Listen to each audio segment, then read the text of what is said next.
পাকিস্তানে ২৪ থেকে ৩৬ ঘন্টার মধ্যে হামলা চালাতে পারে প্রতিবেশী ভারত। বিশ্বস্ত গোয়েন্দা তথ্যের ভিত্তিতে বিশ্বকে এমন কথা জানান পাকিস্তানের তথ্যমন্ত্রী আতাউল্লাহ তারা। তার এমন মন্তব্যের ঘণ্টাখানেক পর খবর এলো কাশ্মীরের সীমান্ত রেখা বরাবর টহল দিচ্ছিল ভারতের ৪টি অত্যাধুনিক রাফাল যুদ্ধবিমান।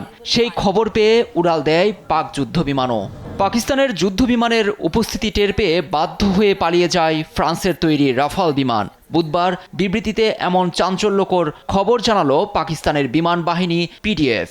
নিরাপত্তা সূত্রের বরাতে পিটিভি নিউজ ও রেডিও পাকিস্তান জানায়, ভারতীয় বিমান বাহিনীর ৪টি রাফাল নিয়ন্ত্রণ রেখা অতিক্রম না করলেও অধিকৃত কাশ্মীরে রাতভর চক্কর দেয়। বিষয়টি নজরে আসে ইসলামাবাদের।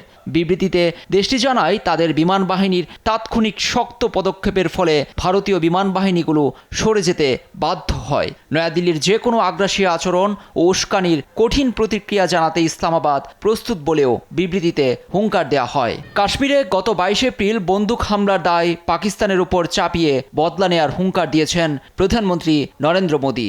এমনকি প্রতিবেশী দেশটিকে সন্ত্রাসের আতুরঘর বলেও দাবি করে। যদিও কাশ্মীরে হামলার দায় অস্বীকার করে প্রতিবাদ জানিয়েছে শাহবাজ সরকার। পাল্টাপাল্টি হুমকিতে উত্তেজনা বাড়ার মধ্যেই যে কোনো সময় সীমান্তে সংঘাতে জড়াতে পারে দুই পারমাণবিক শক্তিধর দেশ।